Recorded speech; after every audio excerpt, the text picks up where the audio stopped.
Di era sosial media, jadi terkenal itu cukup gampang. Entah lo bikin sesuatu yang bagus, kreatif, atau bikin sesuatu yang konyol, bahkan jadinya destruktif.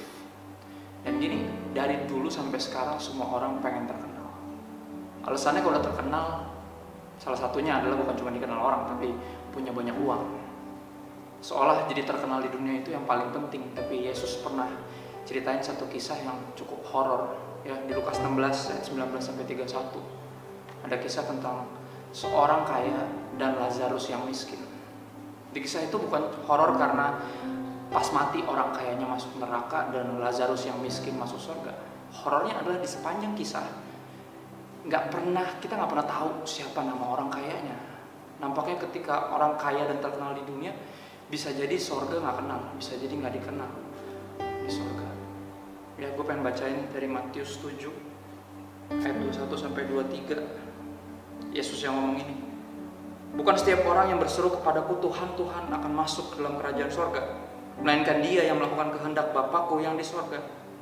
Pada hari terakhir banyak orang akan berseru kepadaku Tuhan, Tuhan, bukankah kami bernubuat demi namamu dan mengusir setan demi namamu dan mengadakan banyak mujizat demi namamu juga? Pada waktu itulah aku akan berterus terang kepada mereka dan berkata, aku tidak pernah mengenal kamu, hanyalah daripadaku kamu sekalian pembuat kejahatan. Kita bisa terkenal di dunia, bahkan jadi kaya karenanya, tapi bisa nggak dikenal di surga.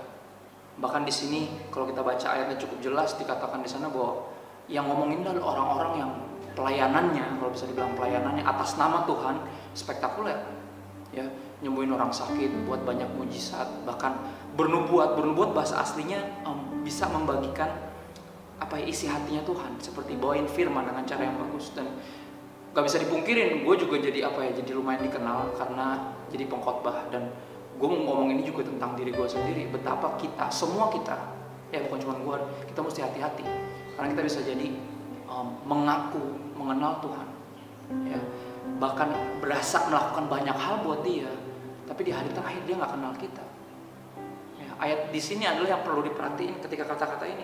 Bukan setiap orang yang berseru kepadaku Tuhan, Tuhan akan masuk dalam kerajaan surga, melainkan dia yang melakukan kehendak Bapakku yang di surga. Ya, jadi bukan cuma yang panggil-panggil nama Tuhan atau mengatasnamakan Tuhan yang akan dikenal sama dia, tapi yang melakukan kehendaknya. Artinya gini, gue pengen jelasin tentang sesuatu, ya. Bedain tahu sama kenal. Karena kalau kita cuma tahu orang, biasanya orang itu belum tentu tahu siapa kita dan kenal siapa kita. Tapi kalau kita mengenal dia, ya, dia pasti kenal juga sama kita. Ya, dan itu yang pengen dilihat di sini, bahwa bukan yang panggil dia Tuhan, tapi yang melakukan kehendaknya. Kita mengenal Tuhan untuk mengetahui kehendaknya. Dan kalau udah tahu, kita melakukannya, dan itulah yang bikin kita bisa nanti masuk surga. Gue pengen bacain satu ayat lagi dari Rasul Paulus. 1 Korintus 13 ayat 12b bilang kayak gini. Sekarang aku hanya mengenal dengan tidak sempurna, tetapi nanti aku akan mengenal dengan sempurna seperti aku sendiri dikenal. Pastiin kita bukan cuma tahu tentang Tuhan, tapi sungguh-sungguh mengenal dia seperti kita sendiri dikenal. Karena percayalah, terkenal di dunia gak sepenting dikenal di surga. God bless you.